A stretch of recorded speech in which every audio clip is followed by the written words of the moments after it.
Ngayong adlaw day no, kami day ang group 1 day ay na-assign ni sa rice nga crops.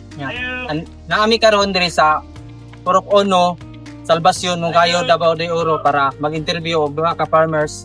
Ang isa kay si Patricio Arugay Jr. ug ang isa kay si Milce Patinio. May protocol no, kami dahil is mga estudyante sa Moncata, 4th year namin karon sir. Kami diri para makibikinabi sa imuha, baka bahin sa imuha humayan. So, mga tanong ko sa imuha, pangalan ko. Sure nga pangalan dyan? Oo. Patricio Arugay Jr.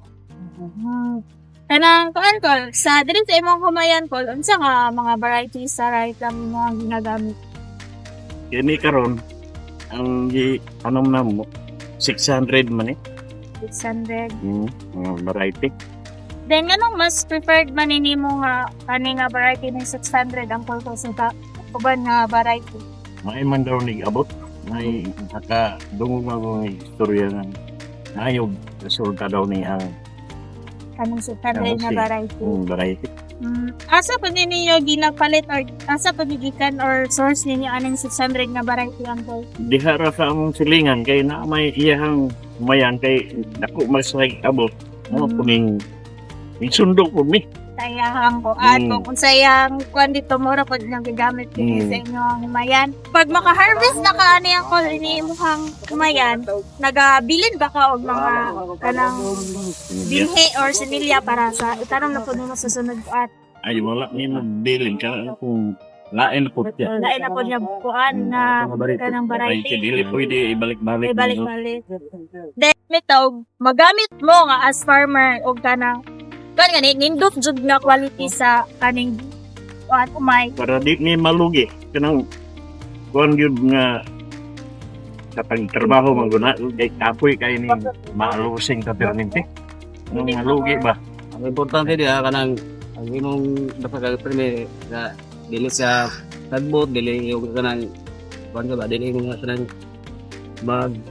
kuan ang imong humay, magdaot-daot. Ang importante ni mong natao, panawanin mo ana.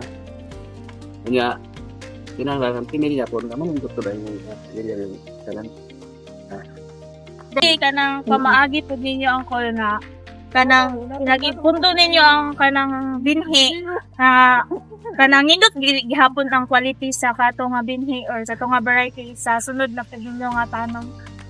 yung kanang yung ano, di may bupundo-pundo ka nang para pagtanom. Palit na po. Palit na po.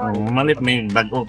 Kada harvest yun. Harvest palit na po. Gilis ka og binhi. Maginis Ay mo og ipinintine mo, lain man ang Lain ang kuan. Yung kanang inagpalit ninyo ko gina diretso na ninyo og tanom or kuan lang. Gina storage pa ninyo Yeah. dahon ka. dili na og kanang pag-abot sa similya nga imong gipalit. Ipundo kay nag-prepare pa man sa basakan. Wala paan man kaya man dapat gamitin sa mula na subid mula na. Ya, mora to mga pangutana ko ya. Salamat kay sa inyo sa time na Ay. inyo ming gitugutan nga makapangutana sa inyo ha. Bisan sa kainit sa adlaw karon.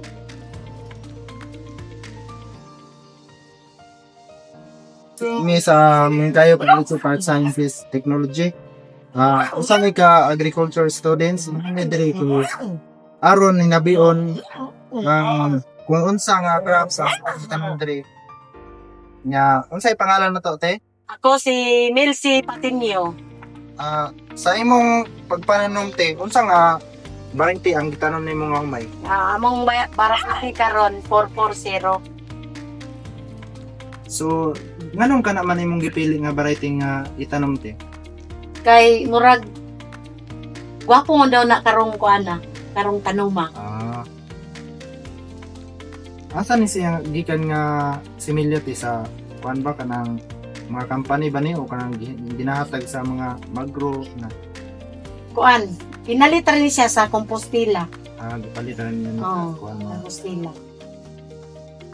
Sa inyong pag-harvest ani te, nagabilin ba mo og mga similya para sa sunod nga tanom? Wala kay mag-utro na mo kung similya, magpalit gid mi. Mag-change na Oo, po. ano. Para sa mga te, kanang unsa ka importante ang pagpili nga nindot nga similya para sa imong pagtanom? sa kuan gyud dong magpili gyud mi kay harong dako gyud siya abot gyud nga magpili gyud mi og similya. Nga nindot. O nga nindot gyud nga kuan kay harong taas po din yang abot. Ate, kanang giunsan mo pagtago ang imong similya para nindot gyapon pagsunod ni mga pagplanting. Kuan wala dili mami magkuan kay mag ini tanom na mo magpalit ni iditso naman namo pag hindi man namo i-stock dire. Pagpalit ninyo largo na Oo. planting ikuan dai. Oo. Dili na siya dili na mapundo diri sa mo. Dili na siya ma-stock. Okay, diretso naman namo. Nga nahinabi ka namo bahin sa imong pagpanom sa humay. So kini lang siguro daghan kayong salamat. Sige, salamat po kayo dong. Nga naabot mo diri sa amo.